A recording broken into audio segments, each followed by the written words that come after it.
natin ng asin ang papaya para lumabot siya ng konti.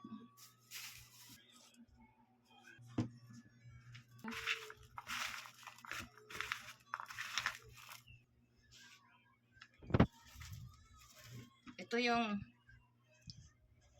pangunang gata, tapos ito naman ang pangalawa.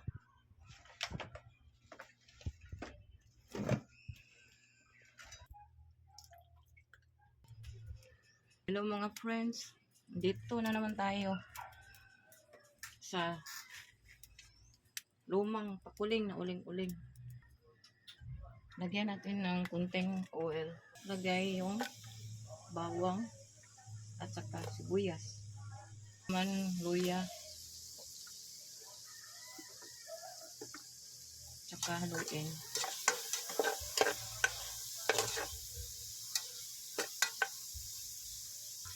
Lagay yung papaya. At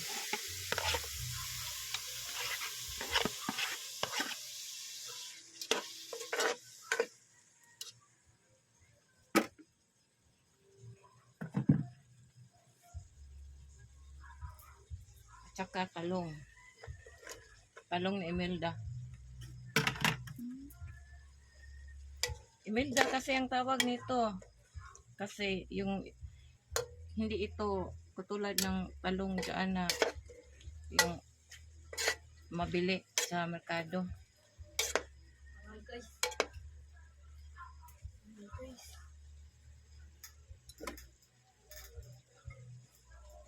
Tapos takpan.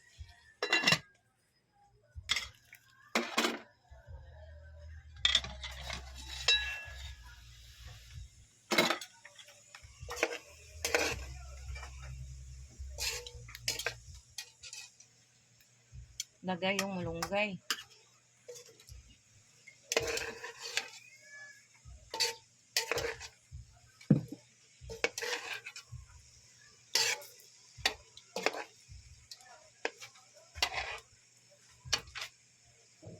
At saka yung saluyot o tugabang. Tawag sa amin tugabang.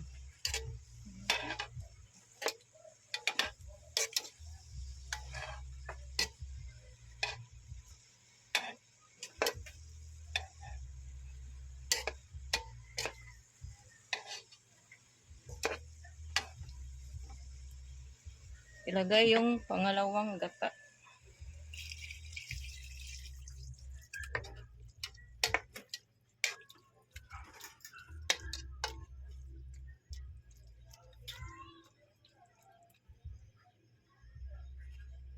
At saka itong tanglad.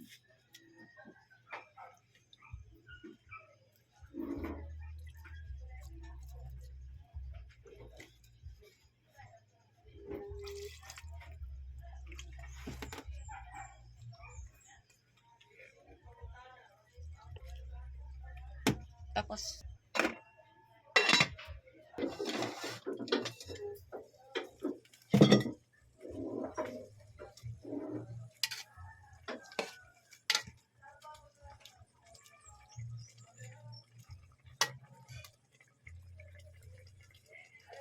ang sabaw ng paksiw kasi kinain na.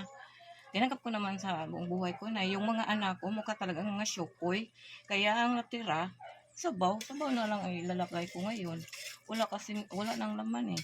Kinain na nila, lalo na. At saka, pang last, itong gata. Siya ang nagbibigay ng highlights natin ngayon. Ng ulam natin na gulay sa mga pobre.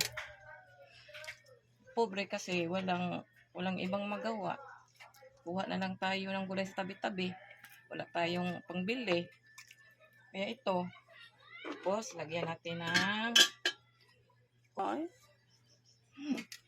konting asin. Konti lang kasi yung sabaw ng paksiw ko medyo maalat yun. Tsaka bitchin.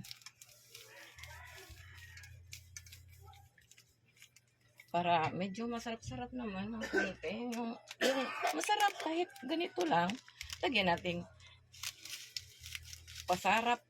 Ito, oh, pasarap. Pasarap ang tawag nito. Okay? Takpan ulit. Ito na yung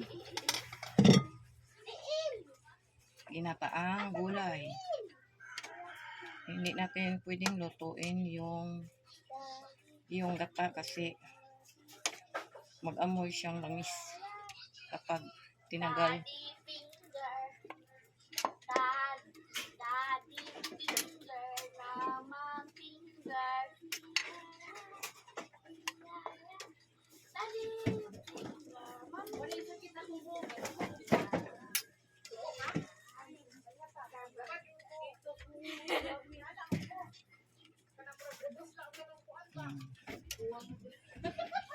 Bagoong na isda.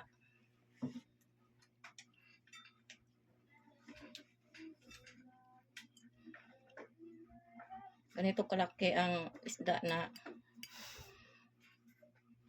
yung nadali ko sa merkado. Tapos, lagyan ng betchin. Tapos, lagyan ng sili. At saka, lemon sito. Na lang natin lagyan ng suka kasi medyo maasim na yung lemon.